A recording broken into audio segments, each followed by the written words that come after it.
अंधेरी और सर्द रात की चादर ने शहर को अपने आगोश में लिया हुआ था। बाहर आसमान में काले बादल छाए थे और हवाओं का शोर किसी अनहोनी का संकेत दे रहा था। हवेली के भीतर एक बड़े से कमरे में मध्यम पीली रोशनी जल रही थी, लेकिन उस रोशनी में भी एक अजीब सा खौफ और घुटन पसरी हुई थी। देवराज खानजादा का चेहरा उस वक्त किसी दहकते हुए अंगारे की तरह लाल था।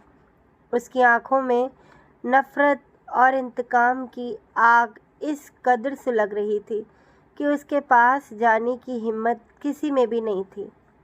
कमरे के फर्श और बड़े से पलंग पर बेशुमार सुर्ख गुलाब की पंखुड़ियाँ बिखरी हुई थी। महकती हुई वह चादरें इस बात की गवाही दे रही थी कि यह किसी की सुहाग रात का कमरा है, लेकिन उस खुशबू में अब बेबसी और खौफ की महक घुल चुकी थी। पलंग के एक कोने पर बैठी 17 साल की कोमल और नाजुक सी लड़की कामिनी हल्के सुनहरे रंग के भारी भरकम जोड़े में लिपटी हुई थी, थर थर काँप रही थी। उसकी आंखों से आंसुओं का सैलाब बह रहा था, पलकें सूज चुकी थी और कांपते होठों से बेबस सिसकियां निकल रही थी। लेकिन उस संग दिल माहौल में उसकी चीखें सुनने वाला कोई नहीं था। कमरे का दरवाज़ा खुला और भारी कदमों की आवाज़ गूंजी। देवराज ने अंदर आते ही एक पल की भी देरी किए बिना अपनी शेरवानी उतारकर एक तरफ फेंकी और अपनी शर्ट की आस्तीन ने कोहनी तक ऊपर चढ़ा ली। वह अपनी चौड़ी छाती फुलाए कदमों की तेज आहट के साथ सीधे उस कांपती हुई शहजादी के सामने आ गया। उसने अपनी मिट्टी से सने हुए गंदे जूते सीधे कामिनी की गोद में रख दिए और कड़कती हुई आवाज़ में ताना मारते हुए बोला, क्या फरमा रही थी आप कुछ दिन पहले? जरा अपनी वही शोक जुबान से फिर से कहिए ना। सुमित्रा, कामिनी। कामिनी का दम घुटने लगा। उसने झटके से देवराज का पाँव अपनी गोद से हटाना चाहा, लेकिन देवराज की फौलादी पकड़ इतनी मजबूत थी कि वह हिल भी नहीं पाई। मजबूरन उसे अपनी नाजुक उंगलियों से उस दरिंदे के जूते उतार कर एक तरफ रखने पड़े। देवराज के चेहरे पर एक शैतानी मुस्कान तैर गई। उसने झुककर उसके बाल पकड़ लिए और सर्द लहजे में बोला, जानती हो, पुरानी तहजीब में बीवियां सुहागरात मनाने से पहले अपने शौहर के पाँव धोकर पिया करती थी, और आज वही रस्म में तुम्हारी इसी अकड़ को तोड़ने के लिए अदा करवाना चाहता हूँ। यह सुनते ही कामिनी को उबकाई आने लगी। उसने अपनी जान की बाजी लगाकर कहा, मैं मर जाऊंगी, लेकिन आपके सामने कभी नहीं झुकूंगी। यह सुनना था कि देवराज का पारा 7वें आसमान पर पहुंच गया। उसकी आंखों में खून उतर आया।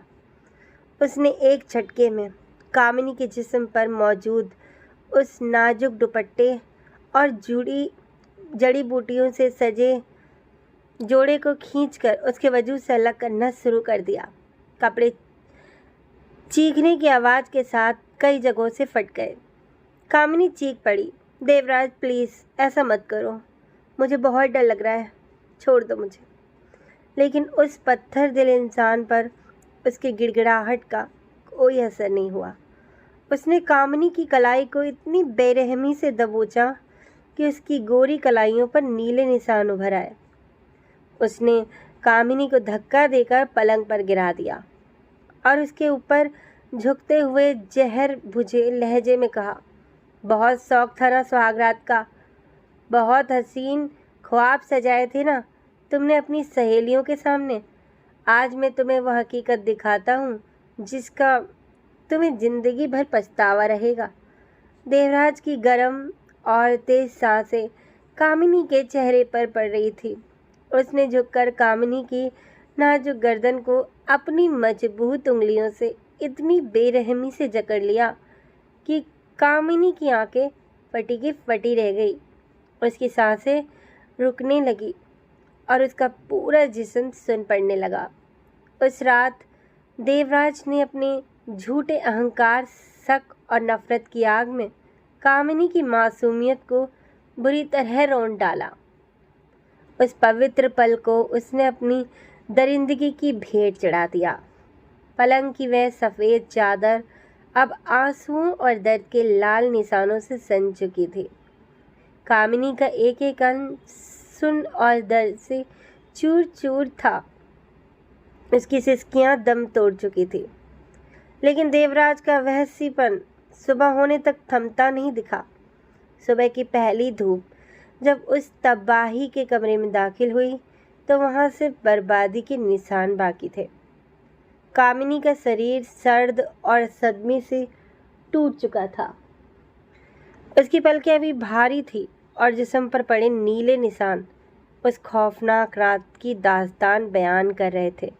तभी देवराज ने उसे बालों से पकड़कर उठाया और बिना एक भी पल तरस खाए उसे घसीटते हुए हवेली के बाहर मुख्य दरवाजे पर लाकर फेंक दिया।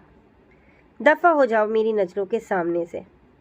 अब इस घर में तुम्हारे लिए कोई जगह नहीं है।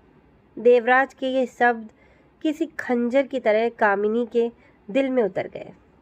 दरवाज़ा धड़ाम से बंद हो गया। वह 17 साल की बेसहारा लड़की जो एक गांव और परिवार से ताल्लुक़ रखती थी, उस अनजान शहर की सर्द सड़क पर बेसुध होकर गिर पड़ी। उसके बदन पर वही फटा हुआ जोड़ा था, उलझे हुए बाल और आंखों में सिर्फ आंसुओं का समंदर था। रास्ते से आते जाते लोग उसे मुड़ मुड़ कर देख रहे थे।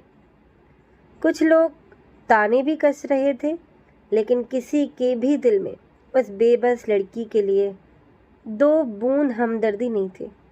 जिंदगी से हताशा होकर कामिनी ने सुन कदमों से सड़क पार करनी चाहिए। वह अपने होश खो चुकी थी। तभी एक चमकती हुई तेज रफ्तार कार हवा से बातें करती हुई उसकी तरफ बढ़ी। ड्राइवर ने ब्रेक लगाने की पूरी कोशिश की, लेकिन बहुत देर हो चुकी थी। कार की जोरदार टक्कर से कामिनी हवा में उछली और कई फीट दूर खून से लथपथ सड़क पर जा गिरी। उस गाड़ी को ड्राइवर करने वाला कोई और नहीं बल्कि 20 साल का एक बेहद हैंडसम, जिंदा दिल और अमीर नौजवान माहिर था। गाड़ी का कांच नीचे करके जब माहिर ने घबराकर बाहर देखा तो उसकी सांसें थम गईं। सामने सड़क पर खून से सनी हुई वह खूबसूरत लड़की परी जैसी लग रही थी। हालांकि वह बेहोश थी।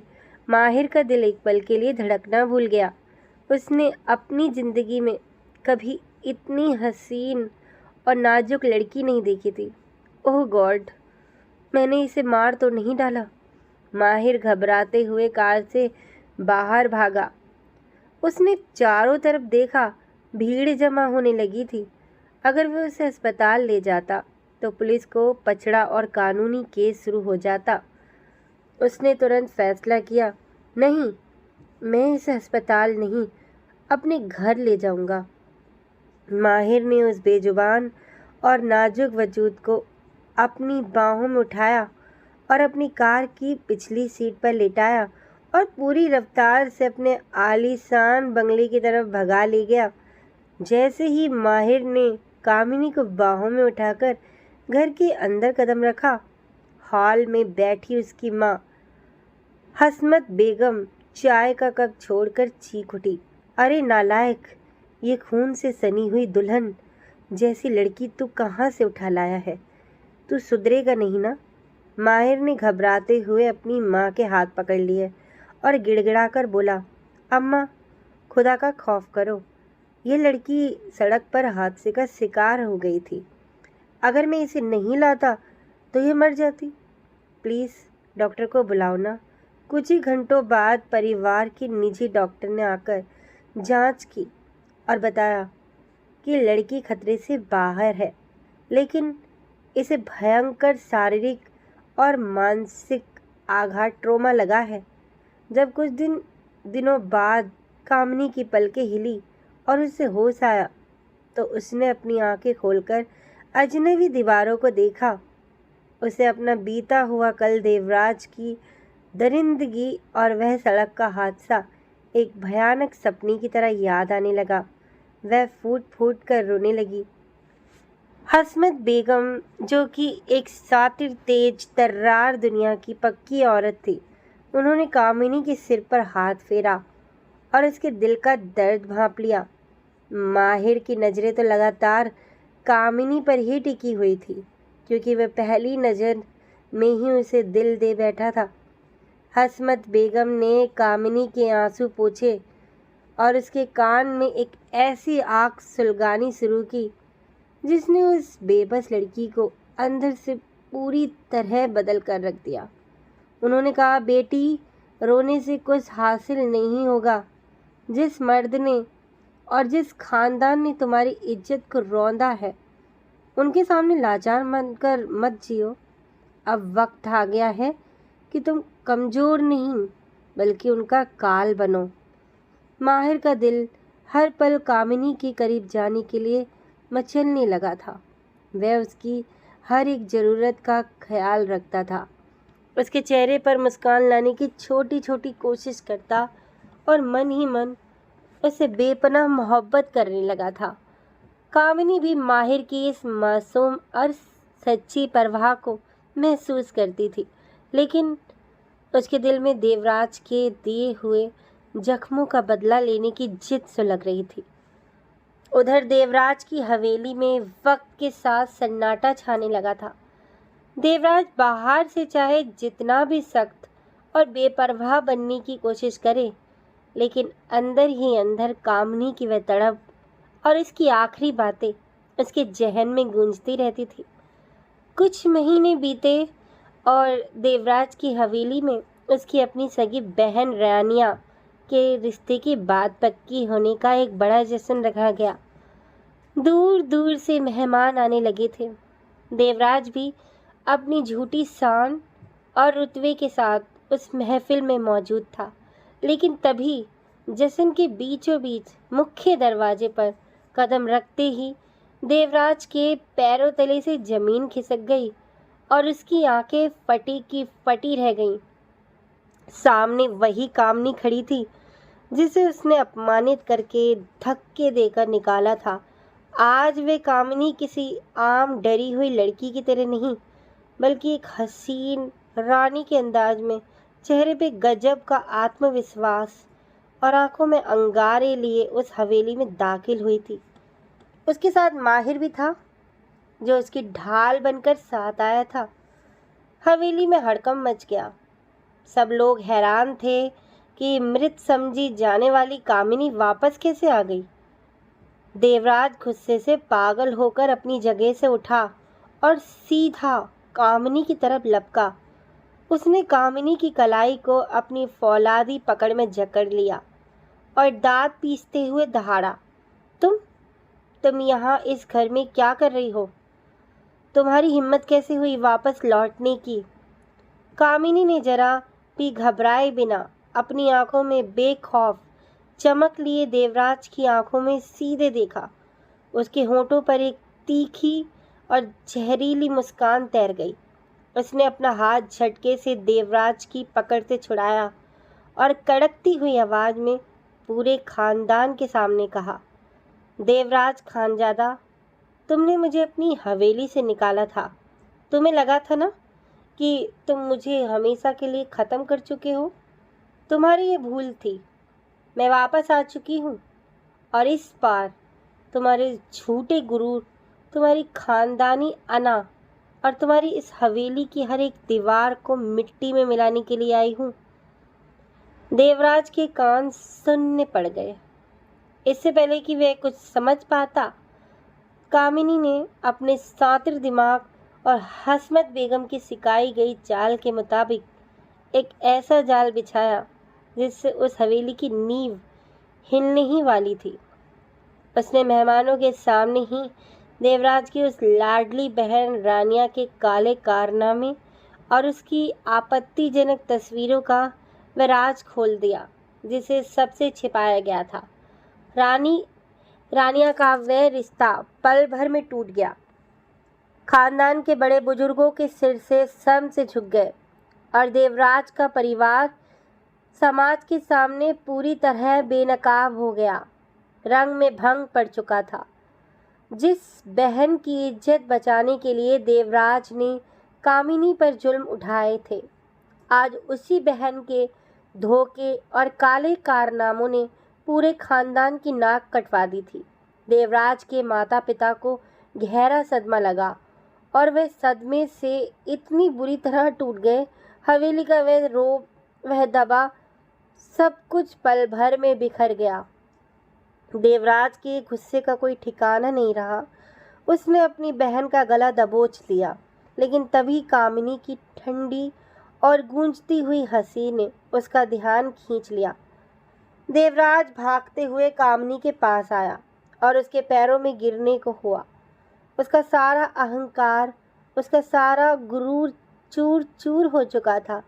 उसने कामिनी के हाथ पकड़ लिए और रोते हुए गिड़गिड़ाने लगा, कामिनी, मुझे माफ़ कर दो, मुझसे बहुत बड़ी भूल हो गई। मैंने शक के अंधेरे में आकर तुम्हारे साथ जो किया उसकी सज़ा मुझे मिल रही है। प्लीज़ मुझे एक मौका दे दो, मैं तुम्हें रानी बनाकर रखूँगा। कामिनी ने देवराज के उन गिड़गिड़ाते हुए हाथों को झटक दिया। उसकी आंखों में अब नफरत या आंसू नहीं थे, बल्कि एक अजीब सा सुकून और पत्थर बन चुका दिल था। उसने सख्त और बर्फ जैसे लहजे में कहा, अब माफ़ी मांगने से क्या फ़ायदा? देवराज खानजादा, जब तुमने मेरे जिस्म और रूह को कुचला था, तब तुम्हें मेरी चीखें क्यों नहीं सुनाई दी? तुम्हारा प्यार और तुम्हारी ये भीख अब मेरे किसी काम की नहीं है। इसके बाद कामिनी ने कानूनी रूप से अदालत का दरवाज़ा खटखटाया और देवराज से हमेशा के लिए खुला तलाक लेकर उस रिश्ते और उस नरक रूपी हवेली से हमेशा के लिए आज़ाद हो गई। देवराज अपनी ही हवेली के एक कोने में अकेला बैठकर कामिनी की पुरानी तस्वीरों और उसकी हंसी को याद करके खून के आंसू रोता रहा। उसकी जिद, उसका अंधा सबक और उसका घमंड उसे हमेशा के लिए तन्हा और बर्बाद कर चुका था। अब उसके पास सिवाय पछतावे के आग में जलने के और कुछ नहीं बचा था। अपनी ज़िंदगी के सबसे भयानक तूफ़ानों और अंधेरे रास्तों को पीछे छोड़ते हुए कामिनी ने एक नई सुबह की तरफ कदम बढ़ाया। उसने अपनी अधूरी पढ़ाई को दोबारा शुरू किया और अपनी मेहनत के दम पर यूनिवर्सिटी में दाखिला लिया। अब वह एक आज़ाद, आत्मविश्वासी और मजबूत लड़की बन चुकी थी, जिसकी आंखों में अपने भविष्य के लिए चमक थी। एक दिन जब वह यूनिवर्सिटी की सीढ़ियों पर खड़ी अपनी किताबें और नोट समेट रही थी, तभी उसके कानों में एक बेहद जाना पहचाना अपनापन लिए हुए स्वर गूंजा, ये लड़की मुझे कुछ साल पहले सड़क पर मिली थी, तब भी यह इतनी ही खूबसूरत और परी जैसी थी और आज भी उतनी ही हसीन लग रही है। कामिनी ने चौंक कर अपनी पलकें उठाई।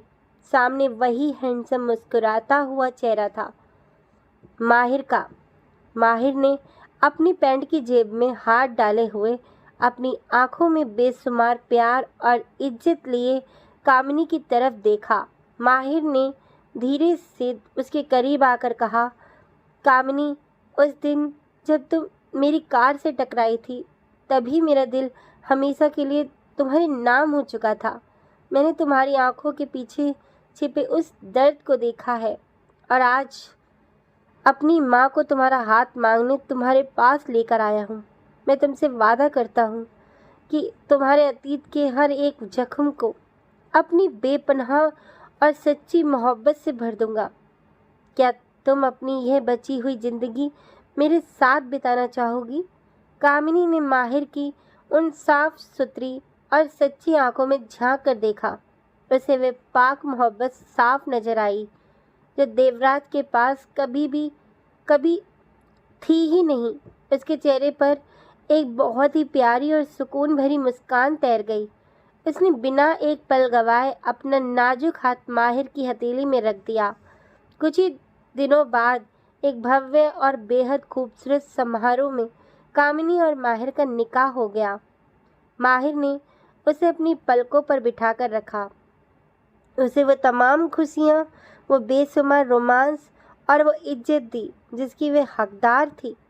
उनकी सुहाग रात और आगे की जिंदगी फूलों की एक महक और सच्चे प्यार से महक उठी। उधर उस बड़ी हवेली में देवराज खानजादा तन्हाई की दीवारों के बीच घुट-घुट कर जी रहा था। उसने सब कुछ पाकर भी अपनी ही नादानी और अहंकार की वजह से अपनी दुनिया उजाड़ ली थी।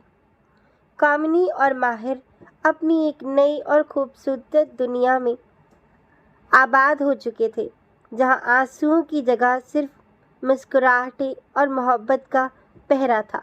तो दोस्तों, आज की ये कहानी आपको कैसी लगी कमेंट्स में ज़रूर बताइएगा, और कहानी अच्छी लगी हो तो वीडियो को लाइक और चैनल को सब्सक्राइब कर दीजिए और आने वाली कहानी के लिए नोटिफिकेशन ऑन कर दीजिए। धन्यवाद।